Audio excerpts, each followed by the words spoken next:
여러분, 이 무더운 초여름 날씨에 이번 주간을 어떻게 보내셨습니까? 이번 주에는 저는 개인적으로 제 큰딸과 함께 경남 창녕에 있는 저희 5째 여동생 남편 장례식에 참석하고 왔습니다. 저희 여동생 남편은 비교적 젊은 나이입니다. 54살인데 예수님을 믿고 구원받고 오랫동안 병상에 있다가 하나님의 품 안으로 가게 되었습니다. 저희 5째 여동생이 다니고 있는 창녕의 주민교회는 저희 5째 여동생이 집사로 섬기고 있고, 저희 부친도 거기에 권사님으로 섬기고 있고, 사돈 어른들도 그 교회의 권사님으로 섬기고 있습니다. 이번 장례식 때 주민교회 정 목사님이 장례식을 잘 인도해 주시고 모든 일정을 은혜롭게 잘 인도해 주셔서 참 은혜로웠습니다. 저는 장례식이 진행되는 동안에 주민교회 목사님과 그 교회 교우분들이 예배와 장례식에 많은 분들이 참석해 주셔서 유가족들을 사랑으로 섬기는 것을 보면서 많은 은혜를 받고 돌아올 수 있었습니다. 저는 이번 장례식을 보면서 헨리 나우엔이라는 영성 작가가 한 말이 떠올랐습니다. 너의 영혼을 사랑 하나님께 맡기고 너를 사랑하는 다른 사람들이 내 죽음을 돕도록 하라라는 그 말이 떠오르기도 했습니다.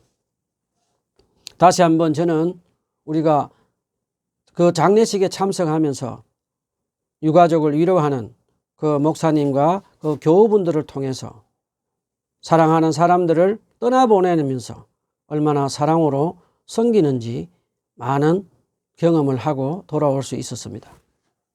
자, 오늘은 누가복음 22장 39절로 46절 말씀을 가지고 하나님 은혜의 말씀을 나누도록 하겠습니다. 누가복음 22장 39절에서 46절 말씀을 한 목소리로 다 같이 일어나서 읽어봅시다. 누가복음 22장 39절에서 46절 말씀을 다 같이 읽어봅시다. 시작. 예수께서 나가시어 늘 하시던 대로 올리브산으로 가시니 제자들도 그를 따라갔다. 그곳에 이르러서 예수께서 제자들에게 말씀하시기를 시험에 빠지지 않도록 기도하여라 하신 뒤에 그들과 헤어져서 돌을 던져서 닿을 만한 거리에 가서 무릎을 꿇고 이렇게 기도하셨다. 아버지, 만일 아버지의 뜻이면 내게서 이 잔을 거두어 주십시오. 그러나 내 뜻대로 되게 하지 마시고 아버지의 뜻대로 되게 하여 주십시오. 그때 천사가 하늘로부터 그에게 나타나서 힘을 북돋워 드렸다. 예수께서 고뇌에 차서 더욱 간절히 기도하시니 땅이 핏방울같이 되어서 땅에 떨어졌다. 기도를 마치고 일어나 제자들에게로 와서 보시니 그들이 슬픔에 지쳐서 잠들어 있었다. 그래서 그들에게 말씀하셨다. 왜들 자고 있느냐? 시험에 빠지지 않도록 일어나서 기도하여라. 오늘 본문의 배경은 누가복음 22장에 보면 예수님이 예루살렘 사역을 이제 마치실 때 제자 중에 한 명인 가룟 유다에게 악한 사단이 들어가서 이제 예수님을 돈을 받고 대제사장에게 팔아 넘기기로 이제 합니다. 예수님은 그것을 뻔히 아시고도 유월절 만찬을 제자들과 함께 이제 행하십니다. 그 후에 이제 예수님은 서로 높은 자리에 앉아서 사람들 앞에 군림하고 싶어하는 제자들에게 낮은 곳에서 섬기는 사람이 되라고 가르치시고, 제자 중에 하나인 또 베드로가 십자가의 죽음 앞에서 3번이나 예수님을 부인하고 배반할 것을 이제 가르치십니다. 자, 유월절 만찬을 마치신 예수님은 제자들을 데리고 평소 때 늘 하시던 대로 습관을 쫓아서 이제 개역 성경에는 감람산이라고 하고 세번역에는 올리브산이라고 번역되어 있는 겟세마네 동산에서 이제 기도하시는 장면입니다. 잠깐 우리 여기서 질문을 한번 해봅시다. 만약에 여러분이 죽음을 하루 앞두고 있다고 가정을 한다면 무엇을 하시고 싶은지 한번 생각해 보신 적이 있습니까? 죽음을 하루 앞둔 예수님은 어떻게 하셨는지 한번 알아보도록 합시다. 본문 22장 39절에 보면 예수께서 나아가서 늘 하시던 대로 올리브산으로 가시니 제자들도 그를 따라갔다라고 기록되어 있습니다. 예수님이 이 세 번역에는 늘 하시던 대로라고 번역이 되어 있고 개역 성경에는 습관적으로 올리브산으로 가셨다고 누가는 기록을 합니다. 늘 하시던 대로라는 이 말을 자세히 묵상해 보면 예수님은 예루살렘에 오시면 늘 하시던 대로 습관적으로 올리브산으로 가서 기도하시고 야외에서 주무신 것을 우리가 추측을 할 수가 있습니다. 누가복음 21장 37절에도 보면 예수께서는 낮에는 성전에서 가르치시고 밤에는 나와서 올리브산이라고 하는 산에서 지내셨다라고 기록한 것을 보면 우리가 알 수가 있습니다. 자, 겟세마네 동산은 어떤 곳일까요? 올리브산 안에 있는 것이 겟세마네 동산입니다. 이 겟세마네 동산은 예루살렘 성전이 내려다 보이는 곳에 위치해 있으면서 그곳에는 기도를 할 수 있는 그런 굴이 하나 있었다고 합니다. 예수님은 그 굴에서 또 기거하시면서 또 기도를 하셨다고 합니다. 그 굴은 지금도 잘 보존되어 있다고 합니다. 자, 십자가의 죽음을 하루 앞둔 예수님은 제자들을 올리브산으로 가시면서 어떤 모습으로 가셨을까요? 저는 예수님은 제자들을 데리고 올리브산으로 가시면서 그 당시 유대인들이 유월절 만찬을 마치고 시편으로 부르는 힐렐이라는 시편 찬양을 하시면서 가신 것을 추측을 할 수가 있습니다. 그 할렐 시편 찬양은 시편 110편에서 118편으로 주로 할렐루야로 시작하거나 감사로 시작하는 시편 찬양으로 이루어져 있다고 합니다. 예수님은 십자가의 고난의 죽음을 앞두시고 하나님을 찬양하고 감사하면서 올리브산으로 올라가면서 이제 그곳에 도착을 하십니다. 예수님이 겟세마네 동산에 도착하셨을 때 예수님은 그동안 함께 지냈던 가룟 유다가 예수님을 배신해서 예수님이 계신 겟세마네 동산으로 잡으러 올 것을 뻔히 아시면서도 예수님은 그곳으로 가서 제자들과 돌 던질 만큼 떨어져서 하나님 아버지께 이제 간절하게 기도를 하시면서 제자들에게도 시험에 들지 않도록 간절하게 깨어 기도하라고 말씀을 하십니다. 예수님은 제자들에게 시험에 들지 않도록 기도하라고 하셨는데 여기서 시험이란 예수님이 곧 닥칠 대제사장과 군인들에게 체포당하시고 십자가의 고난과 죽음을 당하시는 것을 말씀하시는 것입니다.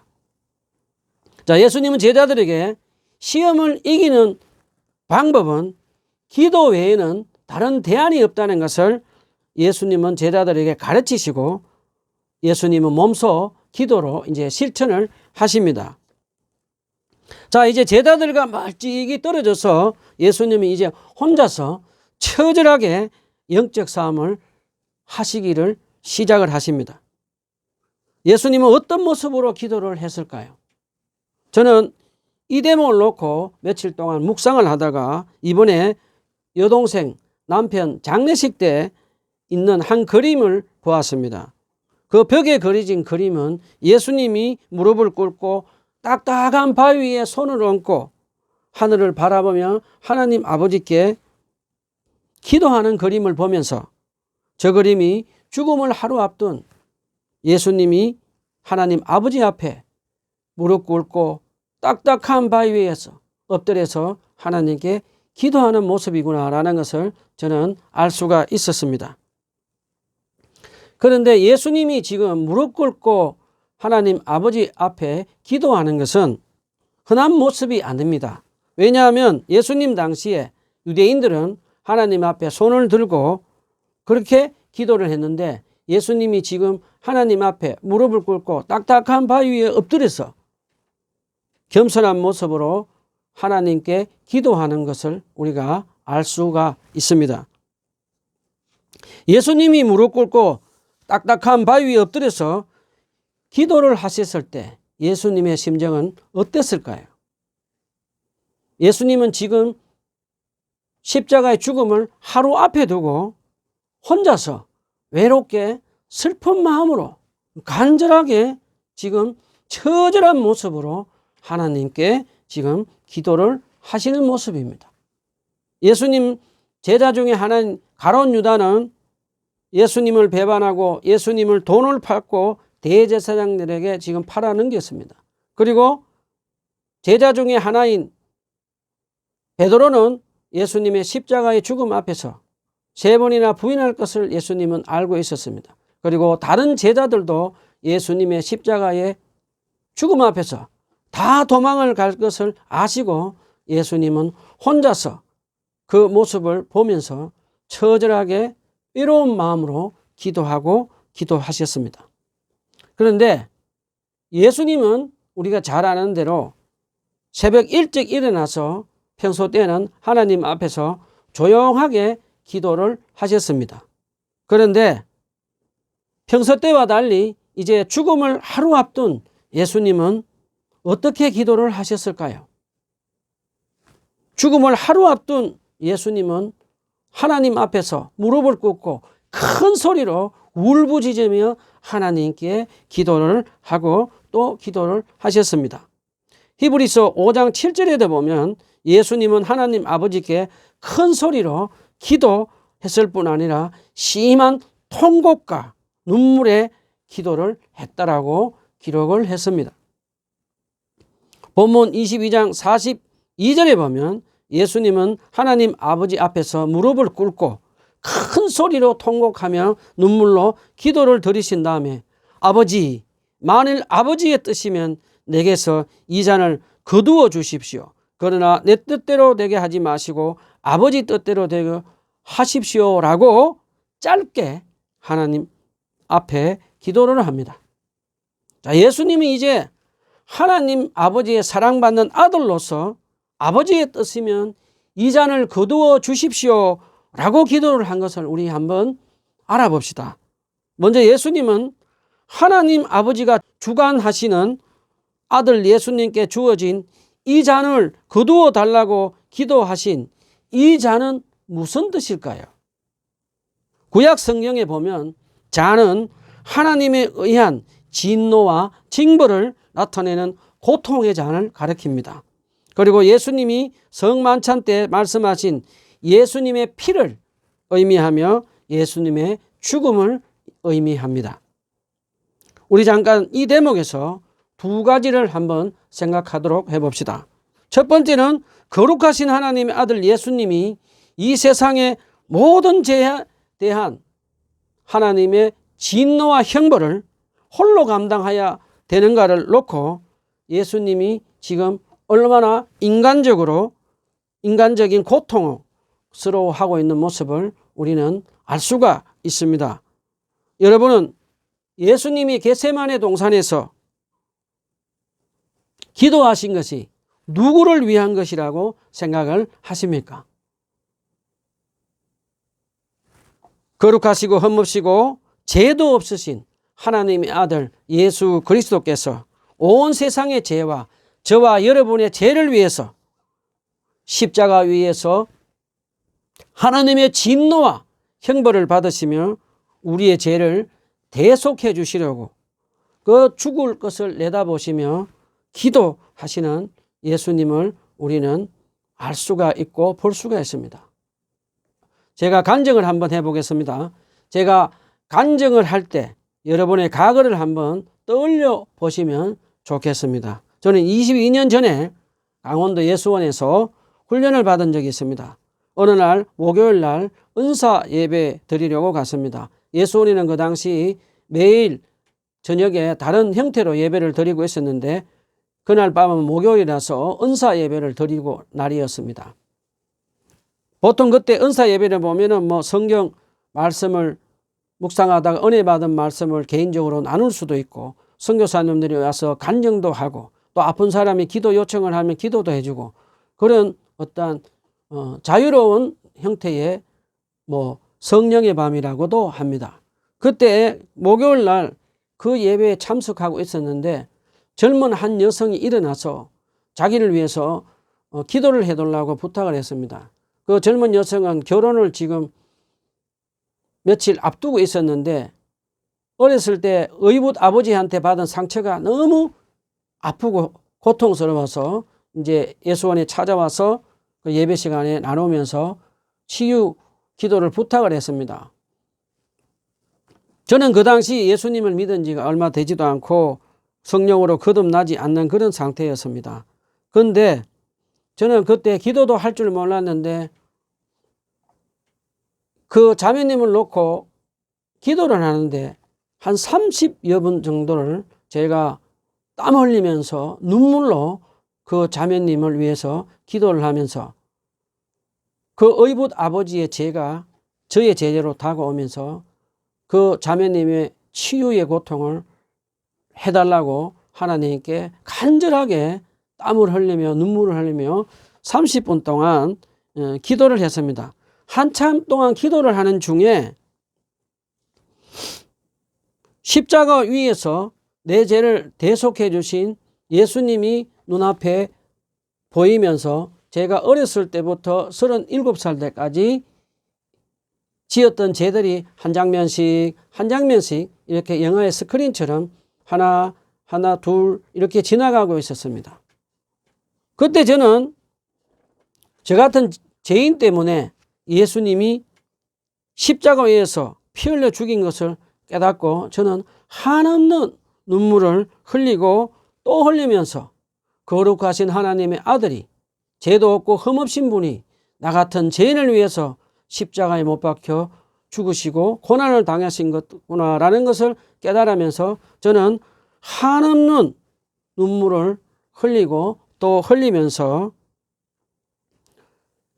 제 죄를 깨닫고 예수님이 십자가에 대속해 주신 그 은혜에 감사드리는 그런 기도 시간을 가졌습니다.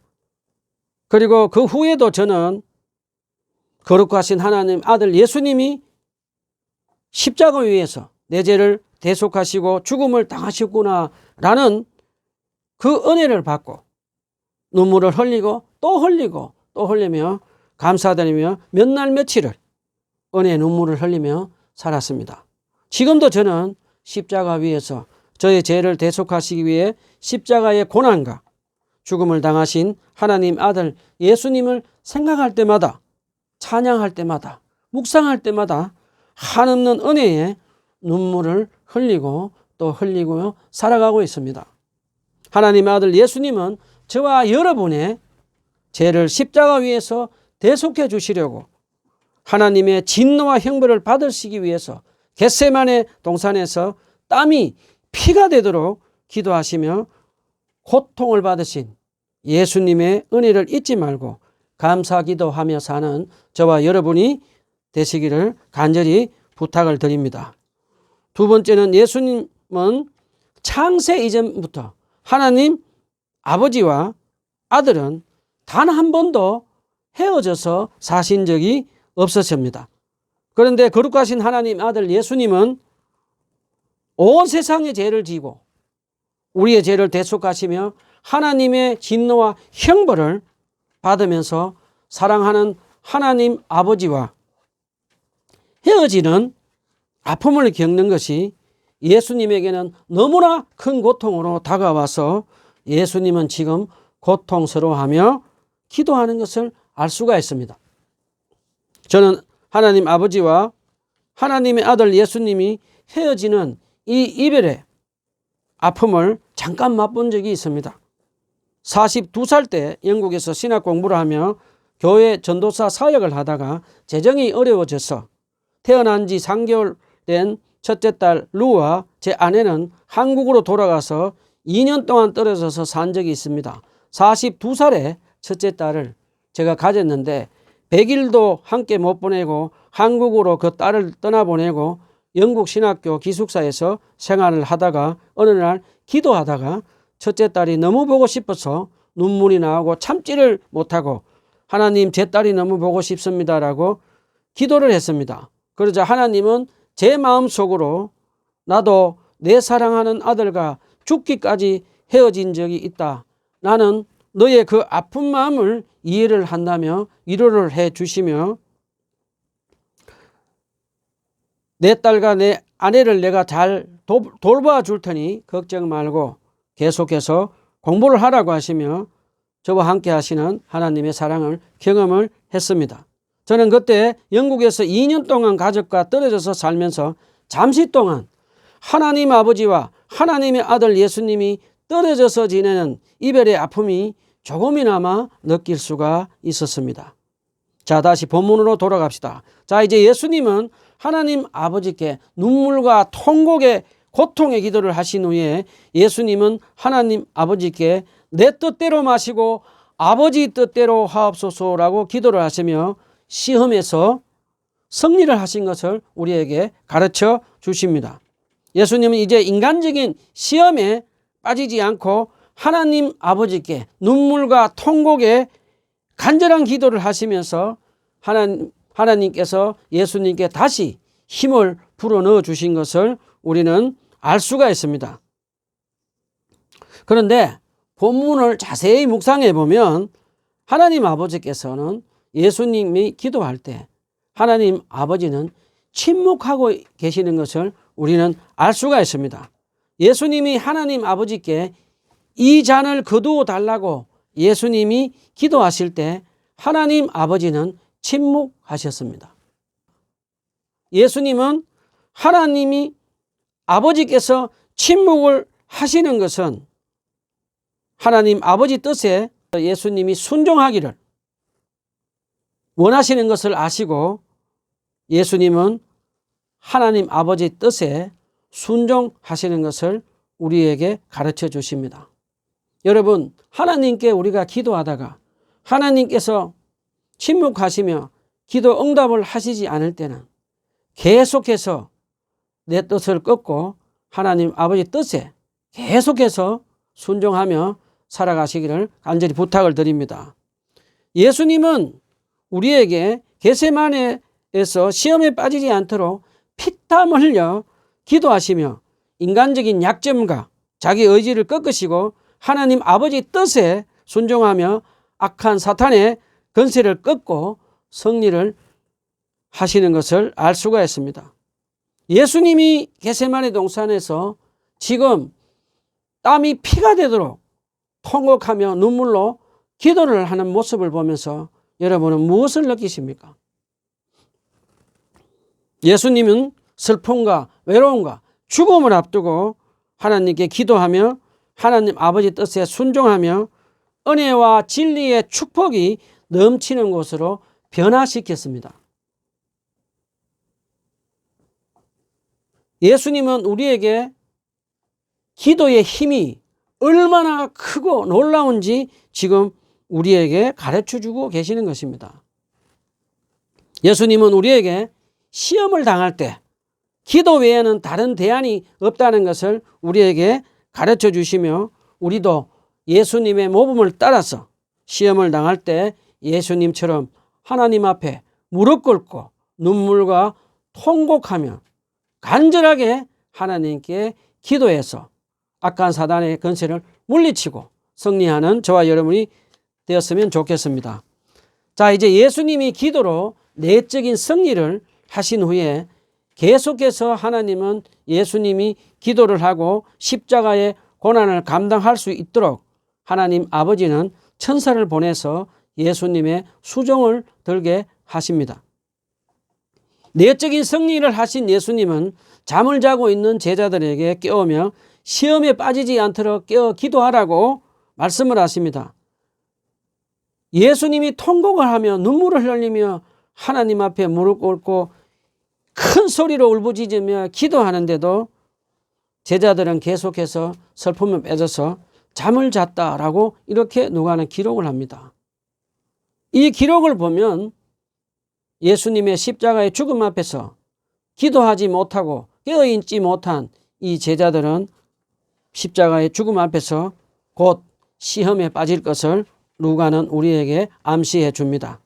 예수님은 40일 동안 금식 기도를 하시며 악한 사탄의 유혹을 물리치고 성령 충만한 사역을 하셨습니다. 자, 이제 악한 사탄은 가룟 유다를 통해서 예수님을 체포하러 옵니다. 이미 기도로 내적인 승리를 하신 예수님은 악한 사탄을 두려워하지 않고 십자가의 죽음을 두려워하지 않고 당당하게 지금 가야바 법정으로 끌려가시며 온 세상의 죄를 대속하시려고 십자가의 고난의 죽음의 길을 자발적으로 당당하게 지금 걸어서 가십니다. 여러분은 큰 고난이 찾아와서 시험을 당할 때 어떻게 하십니까? 우리는 때때로 신앙생활을 하며 살면서 깨어진 관계로 고통을 당합니다. 그리고 긴 질병으로 인해서 고통을 당하기도 합니다. 또 재정적인 어려움 때문에 고통을 당할 때가 있습니다. 이럴 때 우리는 흔히들 왜 내가 이런 고통을 당해야 하지? 라며 화를 낼 때는 또 있습니다. 그리고 어떤 사람들은 고통을 당하면 그 고통을 피해서 달아나 버립니다. 그리고 오늘 본문에 나온 예수님의 제자들처럼 슬픔에 짓눌려서 잠을 자버리는 사람도 있습니다. 오늘 예수님은 십자가의 고난과 죽음 앞에서 우리에게 고난이 찾아올 때 어떻게 기도해야 되는지를 가르쳐 주셨습니다. 예수님은 십자가의 죽음을 하루 앞두고 예수님은 겟세마네 동산에서 하나님 앞에 겸손하게 무릎 꿇고 땀이 피가 되도록 흘리시며 우리 죄를 대속하시려고 십자가 위에서 죽으시고 하나님의 진노와 형벌을 받으시는 고통을 당하시는 그 기도를 하시며 자기 뜻을 꺾고 하나님 아버지 뜻에 순종하며 내적인 승리를 하신 것을 배웠습니다. 자, 그러면 우리는 어떻게 살아야 합니까? 첫 번째, 우리는 예수님의 모범을 본받아서 겸손하게 무릎 꿇고 하나님께 간절하게 기도하고 또 기도하고 또 기도해서 내 뜻을 쳐서 하나님의 뜻에 순종하며 승리하는 저와 여러분이 됩시다. 두 번째는 성령님의 도우심으로 우리를 하나님의 뜻에 순종하지 못하도록 유혹하고 시험하는 악한 사탄을 예수 그리스도의 이름의 권세와 기도로 물리치며 영적 승리를 이루며 살아가는 저와 여러분이 됩시다. 마지막으로 예수님은 우리가 고난을 당해서 시험을 당할 때 예수님은 지금도 우리를 위해서 중보 기도하고 계시는 거 기억하시고 예수님은 우리를 돕고 계십니다. 저와 여러분은 믿음으로 담대하게 성령님의 도우심으로 기도하고 또 기도하며 하나님 나라의 복음을 전하며 삽시다. 기도합시다.